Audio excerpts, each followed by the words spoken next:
Hello, posers and pop stars. My name is TBS Guy, and people have been asking me about it pretty relentlessly. So, yeah, let's have a conversation about the KDA music video, because I think there is quite a lot of interesting stuff there to talk about. Now, first of all, though, let me just set some expectations.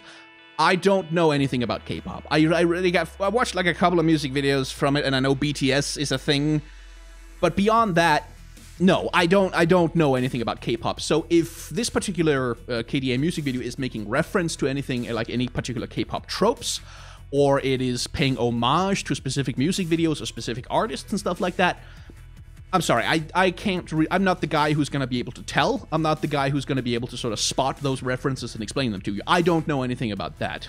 So what we're going to be talking about instead is specifically the filmmaking, and we're going to be doing a little bit on the animation of the video as well. And I think the filmmaking is actually on some levels more interesting than the animation itself, but we're going to cover both of them. So the first thing we're going to talk about is something that, if I just set the speed to double for a little while and let the music video run, you might actually be able to spot it, because it's something that's happening constantly, at all times, without stopping, throughout the entire music video. It's something that every single shot of the music video has in common. The camera is always pulling back. Always, in every single shot. And I have checked. In every single shot of this music video, the camera is receding. It is pulling back. And that's a very interesting filmmaking choice, and it's clearly an extremely deliberate one. And so it might be interesting to talk about what that means for the music video. But first, let's address a couple of moments when it seems like the camera probably isn't receding, but let me assure you, yes, it is. And the first one happens, let's see, here. We're receding away from Ari, as, you know, the camera moves away from her in the laundromat, and then it cuts to a close-up. And that, you know, that is moving the camera forward, but the moment we cut to the close-up, the camera immediately begins to move backwards as well. We cut to a close-up of her face, and the camera immediately begins to move backwards as well. There's another moment in the music video where it seems like the camera can't possibly be receding, and yet it is. And it's the sequence with Evelyn in the tunnel with Kaisa. Now, as we enter the shot, we are literally brought into the shot by Evelyn's glasses overlapping the dancing action, and we're pulling away from her, as the camera is also pulling away through the tunnel, as you can see by all the receding lights as the car is speeding through. We cut to the shot from below Kaisa, where again you can see the camera is pulling back from her, pulling back from the car, pulling back from the tunnel. And now we get a shot where finally you can get sort of a feeling that something is moving towards you rather than away from you, which is Evelyn's car, which is keeping pace with the camera as the camera recedes through the tunnel. But even then, you can actually tell that for the first few moments of the car being in frame, if you look at the Riot logo down here, more and more of it becomes visible as the shot goes on, because the car is actually receding a little bit away from us, until Evelyn finally hits the gas and, whoom, drives into our space. We're still receding through the tunnel, but finally she enters, like she pokes a hole through our constant moving away and enters the frame. And then we have this shot as we cut down to the ground, where the camera again is moving away from the car as the car is moving away from us. We're moving away from Kaisa. And then finally, the most tricky one. Here you might think, oh, finally the camera is not receding. It's clearly moving towards Kaisa, and at quite a high speed as well. We're moving into the frame now. We're not moving out of it. Except no, we are actually still receding. Take a look at the dashboard. It's moving away from us. We're moving backwards in the car as the car is moving forwards through the tunnels. So there's a lot of work from the director and whoever did the cinematography being put into making sure that no matter what the shot is, no matter what's going on, there's always a sensation of pulling back a little bit in the frame. And that was the first thing that kind of struck me when I watched the music video, is that I got a kind of weird feeling about it, specifically because the camera is never ever standing still, and it's never ever moving in. Like, it's never ever moving closer to any of the characters in the frame. It's always trying to move away from whatever is in its space. And that creates a very interesting feeling. And so I puzzled over that for a little bit, and I think it ties into a couple of other things. Now, I don't understand Korean, at all. But my understanding of the lyrics, insofar as I've seen like fan translations and people discussing the subjects of the lyrics, is that it's very much a song that's about, here's how cool we are super cool pop stars, we're amazing, we're going to take over the world, that kind of thing, which ties into the lore that's been published on the universe about the girls, like treating it as an interview with an actual pop group, where again, their conversation is very much about, we're going to be the coolest pop stars ever, we're going to take over the world, we are the greatest artists, so on and so forth. And so that combined with the receding camera angle and one other thing gave me some idea of what the filmmaking is trying to achieve here. Something else you might notice is the way that the camera is positioned in the spaces that we occupy. It's almost always locked into a very specific center framing, and if the camera moves, it is almost only ever up and down in the frame. Like, we can have high camera angles very occasionally, and we mostly have lower camera angles than the other characters that are occupying the space. And we tend to have only a single vanishing point happening in the frame. That's especially obvious in shots like, for instance, this one, where you can see that every single natural line that you can draw by like tracing the edges of the seats, or like those luggage holders up top, or the lines on the floor, everything points towards a single vanishing point right at the center of the frame. And the other thing that tends to occupy the center of the frame is, well, the girls from the pop group. They are occupying the center of the frame almost all the time, which again, they are the center of attention, they are the center of the world, they are the center of the action. It centers them in a very literal way, making them dominant in the frame, making them dominate the action that's going on. Even at times when they are relatively small in the frame, as Kaisa is here, she's still the dominant element because every single line in the frame is pointing towards her. There's a few exceptions. There's one exception, rather, and that's Evelyn. Evelyn is the one of them who tends to not be center frame in the shots that she's in. Here, for instance, the skull is very much the center frame with its two glowing eyes, and then Evelyn over here on the right with her two glowing eyes, which establishes a sort of visual affinity between her and the skull, which means that she's still kind of the center of what's going on in the action, even if she's metaphorically just off to one side, hiding in the shadows, which ties in well with her personality, certainly in-game, that, yeah, she likes to hide in the shadows. You can see it again here. Evelyn's face is not in the center of the frame, but her body, her entirety, and her car occupy the center of attention, and because of the attention-grabbing bright pink glasses on a dark background, she still grabs the attention of the frame, even if the lines aren't necessarily pointing directly towards her face. Let's see, there's another shot as well, where Evelyn is, yeah, here.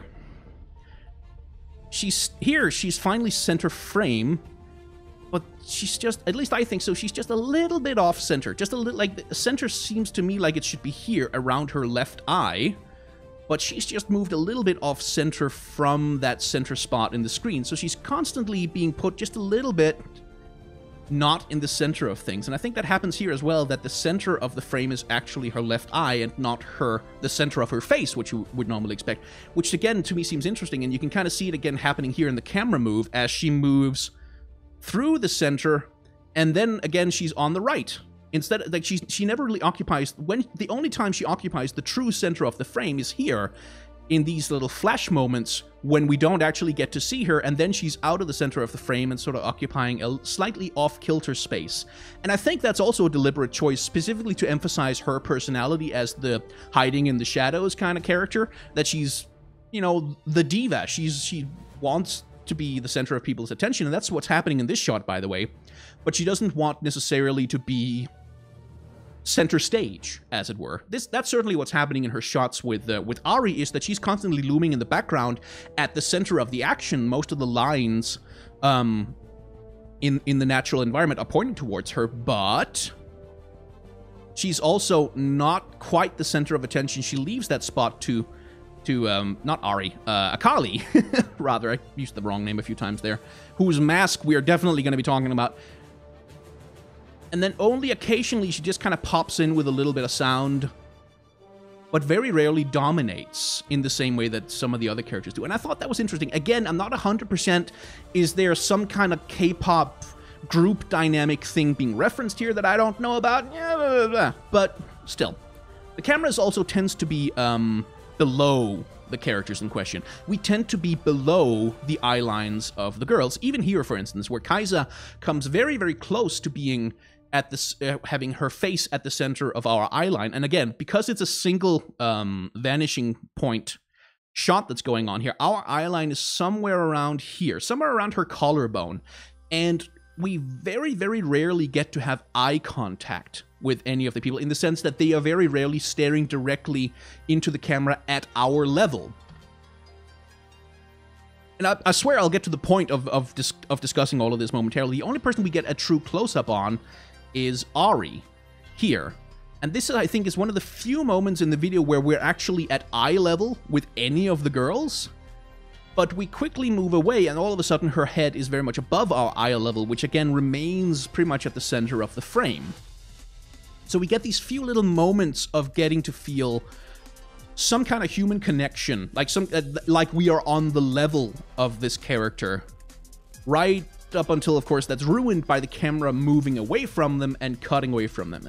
And the only other time I can think of where we get to have an eye line that's even with one of the characters in a consistent way is Akali's rap verse, where a few times she will move closer to us and move into our space and, you know, make hand gestures and stuff. But the whole point of all of this, the whole point of the receding camera and the low camera angles and you know, keeping the characters in the center of the frame is to frame a power relationship between us, the viewers, and them, the pop stars. And that power relationship is they are better than us. They're better than us, they're cooler than us, they're more glamorous than us, they're, you know, hotter than us, they wear better fashions than us, they are above us in every single way, and we can never reach them. We're always pulling back, we're always pulling away from them, the distance is always getting greater, and they can choose to sort of approach us for a second to make some hand gestures at our face or drive a car at us, but we can never approach them.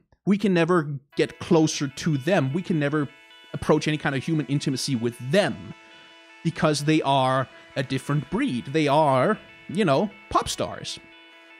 And as a filmmaking, that's just really, really cool. I think, like, it feels like a hell of a lot of thought went into this. A hell of a lot of thought went into the filmmaking, went into making sure that the visual language of the music video played ball with the general concept of these characters, which is that they are these extremely highly glamorous pop stars who are, to a certain extent, unattainable. And again, if this is a common trope in K-pop, and I've just been saying something that every K-pop fan already knows, I apologize, but it is new territory to me. I think that's all I wanted to say about the filmmaking. Lots of low camera angles, characters tend to be center frame and tend to have stuff pointing towards them, highlighting them in the frame. And, oh, the light. The light. I wanted to talk about the light, because light, again, this is something that's common in pretty much all pop music videos, because light is eye-catching and it's useful to use. Light plays a huge role in the framing of these videos, and you can especially see it with Evelyn here, where the tail lights of her car forms this ribbon through the environment, which helps... The ribbon, by the way, helps keep us feeling like the camera is receding, because more and more the ribbon is coming into view as we get, you know, Kaisa going into the frame. But light is incredibly important to the way that things are framed here. Most obviously, light is important in Akali's scene, because we get that thing switching between natural light, air quotes, natural lights, and the black light, which gives us this, you know, neon wonderland kind of feeling. That's the most obvious version of it, but also you can see it in moments like this one here, where as the car blacks out from Evelyn's little smoke show, one of the only sources of light that remains are her glasses, which is the same thing that happens here, is that she controls an important source of light, which she also controls through the car.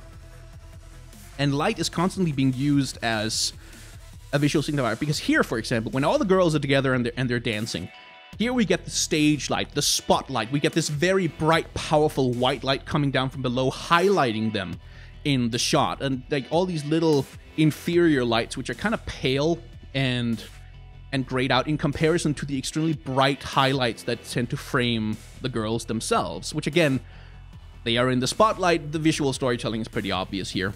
And we get, again, a lot of play with light in the tunnel scene with Evelyn's headlights and the lights on the side here, doing a lot of work. And then Evelyn's tail lights, you know, being a manifestation of her power over the scene. but it's never more obvious than in the Akali scene. Like here, light is her canvas. Like it's how she asserts her dominance over her environment is by painting it, literally painting it with light and controlling that light and embodying that light. Like she's covered in it. She's glowing at all times in a, like as the light source of the room, essentially. She's lighting up the world. A world that is in darkness, and you can see it again with Evelyn in the glasses. So light is another interesting thing that the filmmakers are doing a lot of work playing around with in order to establish the visual language of the short. Anyway, let's get to the animation finally. Oh, it's only taking me 15 minutes. So, as far as I understand, the animation that's going on in these shorts is a mix of traditional 3D animation and motion capture. Like I've seen some behind the stage photos of some of the characters, some of the people who were performing in the music video, also doing motion capture for the video itself. I would imagine the dance sequence in particular is motion captured, while I would imagine that stuff like, for instance, let's see, yeah, Evelyn here doing the whole sexy diva lying down singing thing, that's probably more in the realm of traditional animation. But I would also imagine there's been a lot of facial capture done in order to very accurately capture the, you know, lip movements and stuff like that. Once all of that facial capture and stuff, motion capture is done, however, there has also been a substantial amount of cleanup done, specifically by 3D animation artists. And the way you can tell is that motion capture often tends to be a little jittery. Like, if you get just pure motion capture data that has not been cleaned up, that has not been post-processed by actual 3D animators who like, can correct little movements, what you get is animation that tends to be just a little jittery. Like, it moves just a little bit too naturalistically. Sometimes the poses are a little bit too stiff and unnatural, because that's what you tend to do when you're wearing a mocap suit. And you can kind of tell, always, when someone is just using pure motion capture data, because the motions tend to be a little bit more jerky and jittery, and certainly not this smooth. So I would imagine that the dance sequence here is motion captured and then has had a substantial amount of 3D animation and post-processing going on it. Like, for instance, here, like the way that the weight lands when they stomp their feet down, you can see it has that little bounce back. And that feels a lot like something that's been cleaned up by the 3D animation department. I'm not really a motion capture expert, unfortunately. I haven't done any work with motion capture data myself. I've only, you know, listened to friends and done interviews and stuff like that.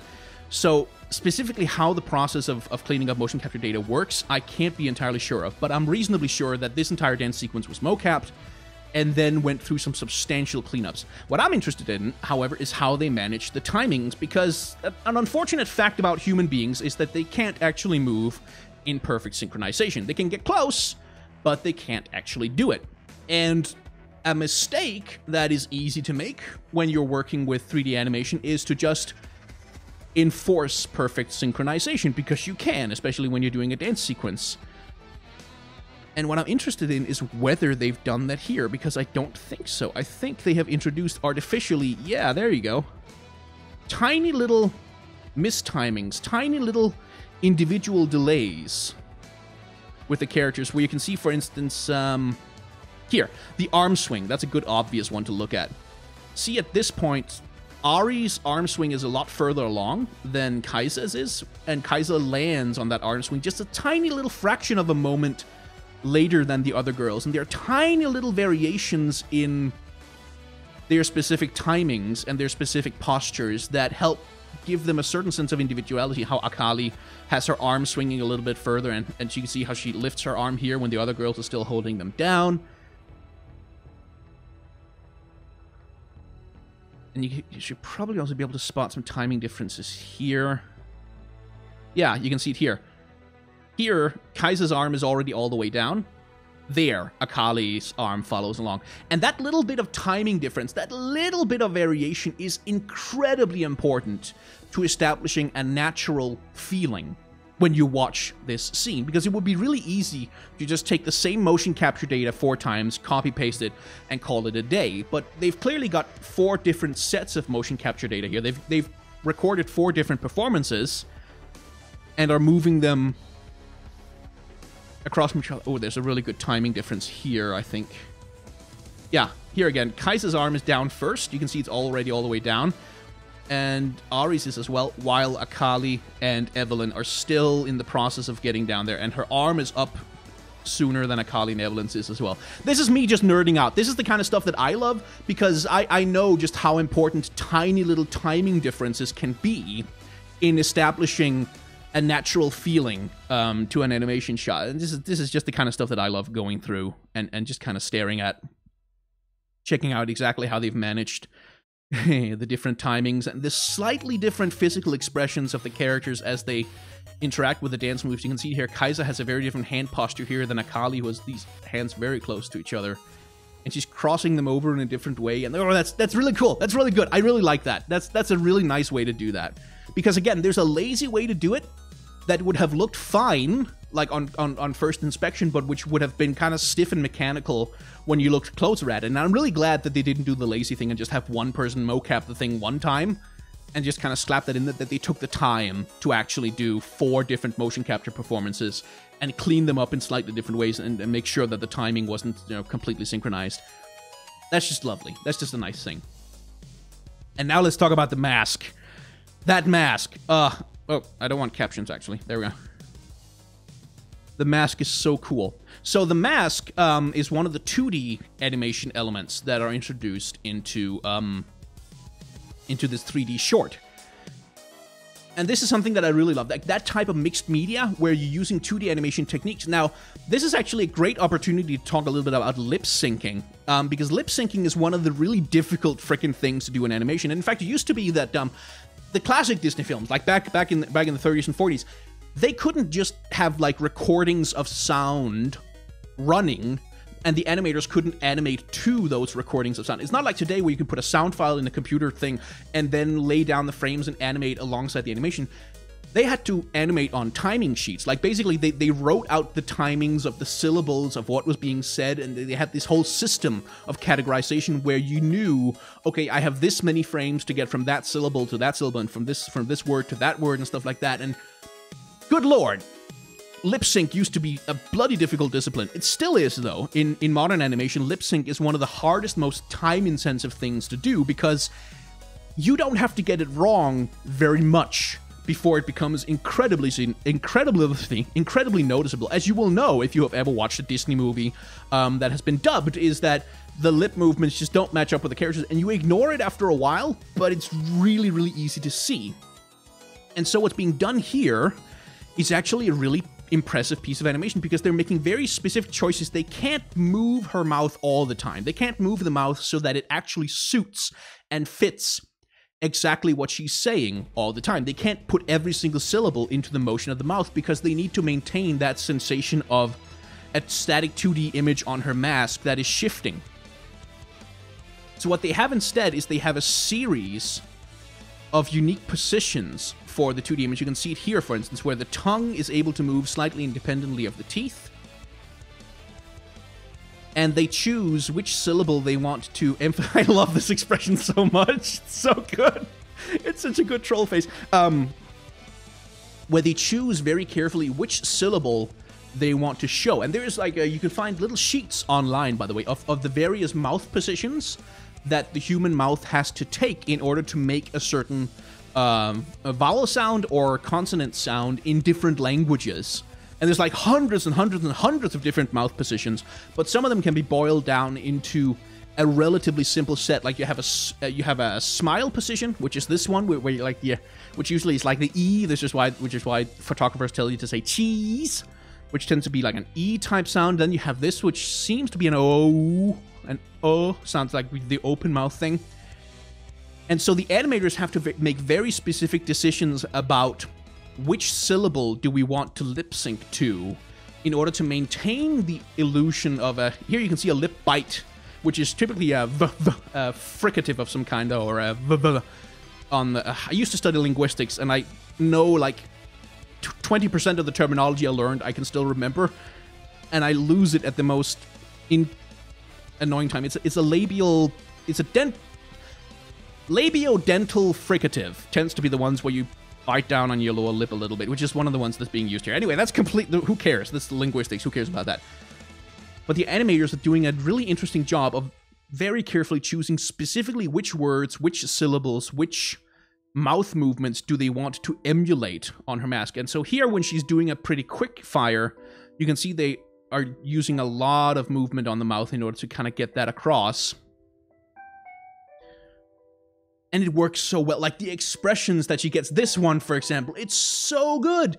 That is such a good expression where they're using the little mustache thing on the mask with this, I think it's a demon mask of some kind, to emphasize the curvature of the lower part of her eye, which gives her this lovely, grinning, kind of smug, superior expression. And then this one, this is such a good expression. It's just so good. Look at that.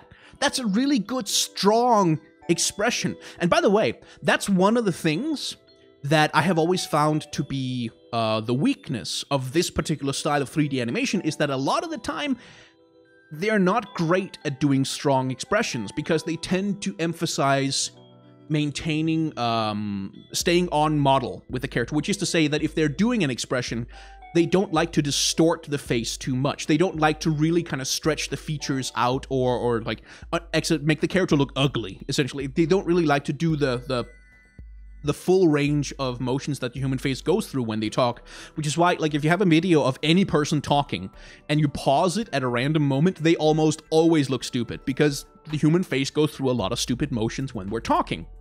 And in 3D animation like this, and certainly a lot of Riot's animation, they're usually not willing to go too far off model. They're not willing to make the characters look too ugly in those split-second pause moments, which means that the expressions are often just a little bit understated, just a little bit restrained, a little bit held back. And the clever thing the animators are doing with this mask is that they're able to exaggerate Akali's mouth so much. And by exaggerating her mouth, they give her these really strong, lovely, humorous, just highly exaggerated expressions that just do so much for her character in this little thing. And it really establishes the kind of almost trollish personality that she's showing off.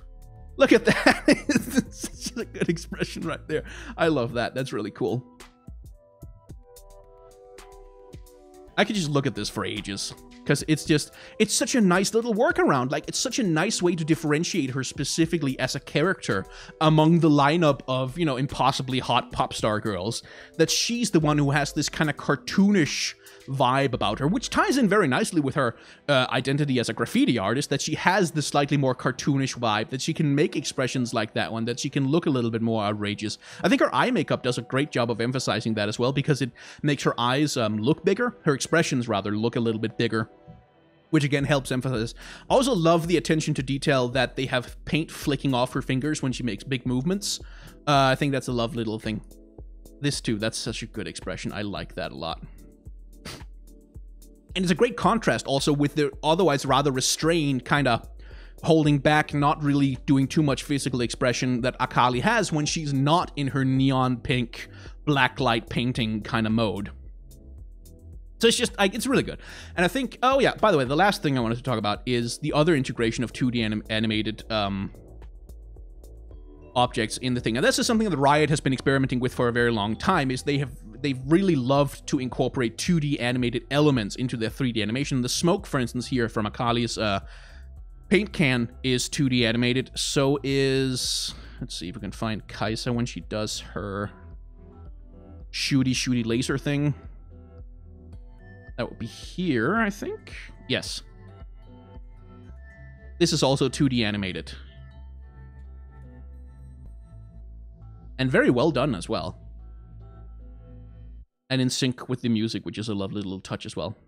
Which I thought is just quite nice. Like, I really like that, because that little injection of 2D animation gives the whole thing a kind of a lovely sort of cartoonish vibe. Like, it gives that little push towards the cartoon that otherwise a lot of the time 3D animation looks like the 2D animation has that flatness to it, that specific flat expression that 3D animation can sometimes lack, that little ability to exaggerate just a little bit more than what 3D animation can really handle. By the way, that explosion right there, also 2D animated.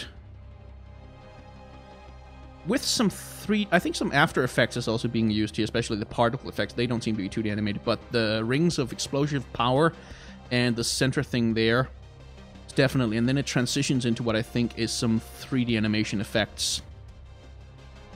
And then they also, speaking of flatness, by the way, that's the other thing that they play around with the negative space and the contrast thing that they do here.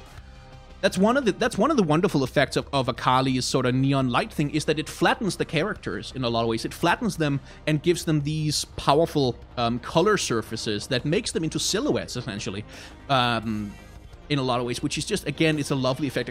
Ari especially displays it very strong, that she looks kind of like a dancing silhouette with you know, the strong neon light thing going on, which I really like. That's really cool. Anyway, yeah, I think, is that all I have to say about it? Yeah, half an hour on, like, a 3-minute music video, that should surely be enough. So, if you have enjoyed this video, feel free to hit the like button down below. You can also subscribe if you want to, and hit the bell icon, and, I don't know, send a carrier pigeon. I don't know how YouTube works anymore, but it could do the stuff that makes the video show up in your thing.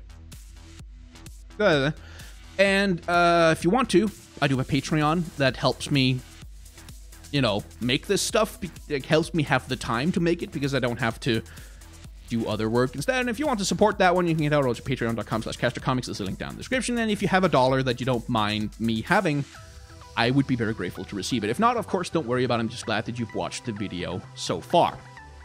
There's also, if you haven't liked this video, good job sticking it out so far. There's a dislike button that you can click on if you want to express your particular dislike of this video.